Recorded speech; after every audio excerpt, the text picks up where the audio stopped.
What's up, ladies and gentlemen? We are going to do part 3 of our concept map dealing with rotational motion. Now, the 2017 AP question number 3 is a rotational and angular momentum question, kind of all bundled into one.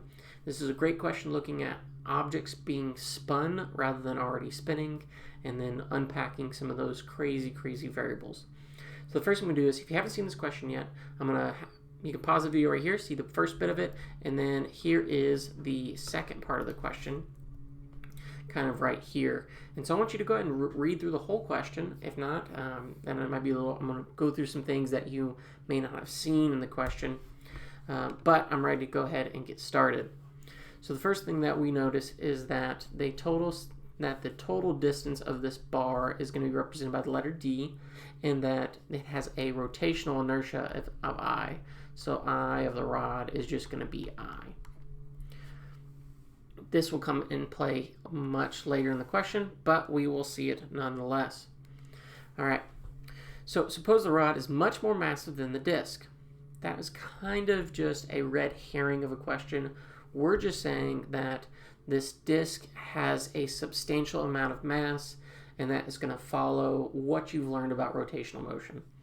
So to give that rod as much angular speed as possible, should the student make the disc hit the rod to the left, at, or to the right of point C?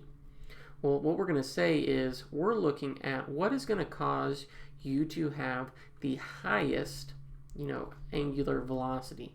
And what causes that angular velocity? Well, that comes from angular acceleration.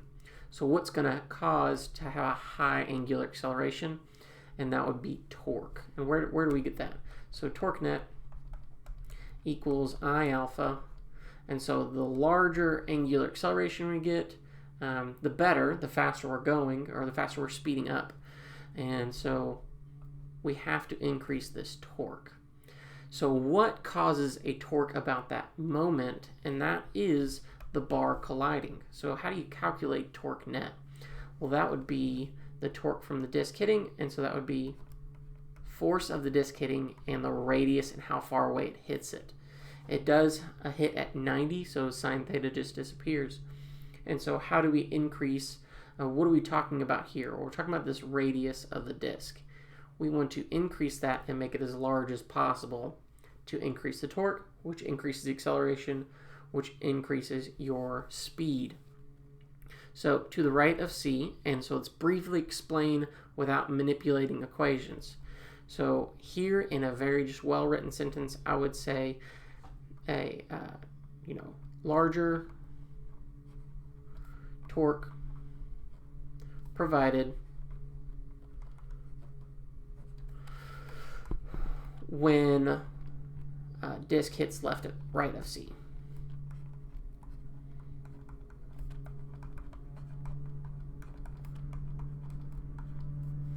And then if you want to, you can further explain and say larger torque produces a larger angular acceleration. All right. On the internet, a student finds this thing. Now, every once in a while, you'll see they'll give you a crazy equation just to spook you. So we got mass of the disc, x, initial velocity, and I. Is this equation correct? So does this equation make sense, regardless if it's correct or not? So how do we unpack this? Well, here's what I want you to think about is, as I was changing these variables, does it make sense?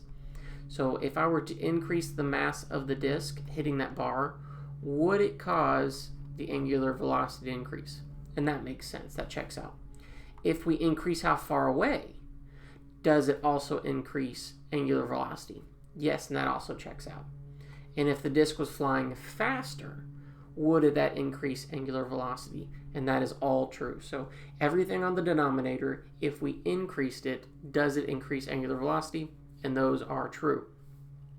What about if I increase something on the denominator? So let's make that I value, let's make it larger. Now this is the I value of the bar. So if you increase the I value of the bar, it should turn slower. It's harder to turn. So that should decrease the angular velocity. So yes. All right, brief explanation without deriving an equation would be all of the variables within the equation make sense based on their relationship. Mass, distance, and velocity of the disk would increase angular velocity. The I value of the beam or the rod, if it increases, should decrease angular velocity. And that's it.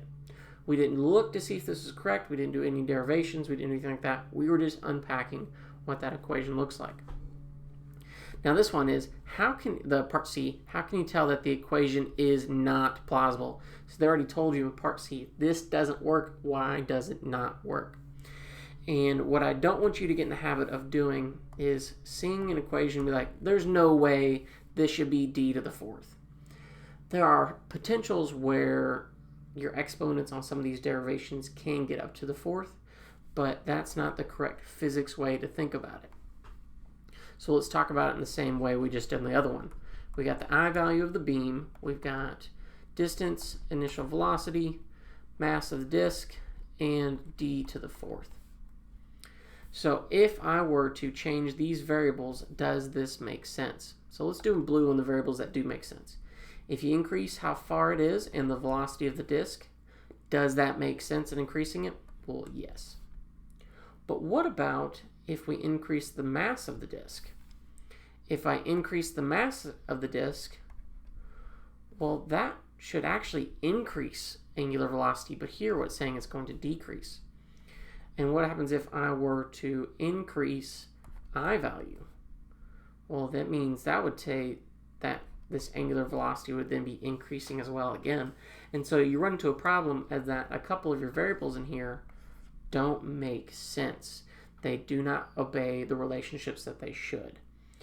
And so what about distance? If I increase the length of the rod, should that angular speed go down? And it should, maybe not in that relationship sense of to the fourth power, but it should cause your angular velocity to go down. So with that being said, you're going to unpack what parts of these does not make sense, and that's your I value and the mass of the disk. All right. Part D. Part D is the one thing that people tend to lock up on because it involves looks like you're doing things wrong.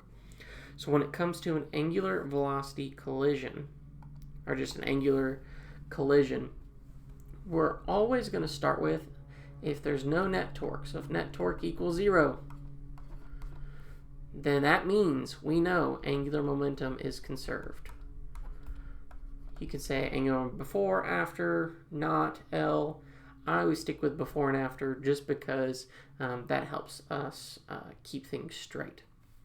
So before the rod collides, we have just the angular velocity of the disk before the collision. After the collision, we have the angular velocity of the disk plus the angular velocity, angular momentum. Sorry, folks. We have the angular momentum before, angular momentum afterwards. Angular momentum before the collision equals angular momentum afterwards of both parts. We'll call this the rod afterwards. The rod has an angular momentum beforehand of 0, so if you wrote this over here to the side of rod beforehand, this would come out to 0, and so that would just go away. All right. Now, in the question, they give you a couple of information. Angular momentum of the disk right here.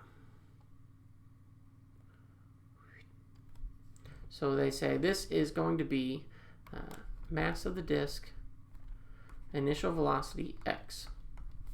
Now, this really looks similar to of angular momentum. Angular momentum is linear momentum times r, or mvr. This is kind of something I would suggest. I want you to kind of tuck in your back pocket or have it ready on the fly. This is not given on your reference sheet. So we're looking for the angular momentum of the rod. Or sorry, we're looking for angular speed of the rod. And so what is this going to get us? Well, how do you also calculate angular momentum? And that's I omega. So what we're going to do then is we're going to say, since these two objects stick together, we're going to say the I value of both objects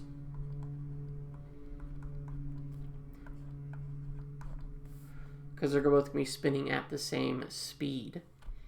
And how do we unpack this a little bit? Well, earlier, way early in the question, they gave us the I value of the bar, and they just called that I. The rotational inertia of the disk, right when it collides, is mass of the disk x squared. All this times angular velocity. All right, now all we're going to do is put this by itself. So we got mass of the disk, initial velocity x, all over I, plus mass of the disk, x squared. Whew! Do we have everything in terms of what they're looking for? Mass of the disk, boom, it's there. I value, yes. X, yes. Initial velocity, mass of the disk, x squared. This is an acceptable answer. Alrighty, now the last bit. Consider the collision if the disk were to bounce back rather than sticking with. How would that change the speed of the rod? So let's go back to that angular momentum. Say angular momentum is conserved. If the momentum beforehand is conserved and the disk is then bouncing off after the collision, you have the rod, let's do the rod first, after the collision, plus the angular momentum of the disk after the collision. Well, if it is bouncing back the other direction, the momentum of the disk afterwards is now becoming a negative number because it's going downwards, which means the angular momentum of the rod has to increase, which means the angular speed of the rod has to increase. So let's do a little side-by-side picture there and see if we can do that. So we've got the rod here, and the disc comes in, sticks to it. The disc and the rod are now both going to be going in the, let's say, counterclockwise direction.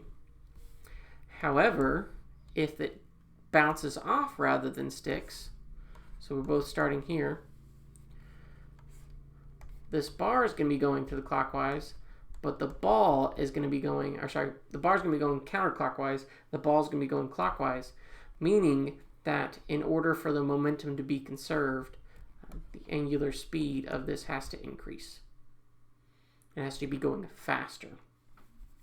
So let's just use some funny numbers as an example there, because some people have a hard time grasping that concept. Let's say the value of the momentum beforehand is 10. So that angular momentum beforehand is 10.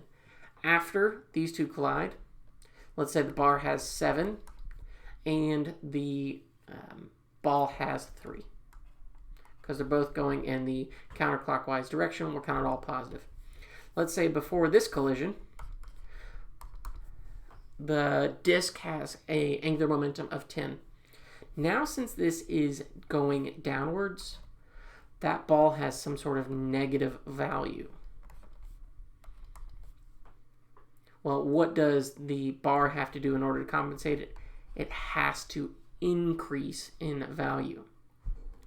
And if L increases, you know daggone sure that your angular velocity will increase too. Alrighty guys, that'll be it for this video. If you have any questions, let me know. This is a tough question. Good luck and have fun.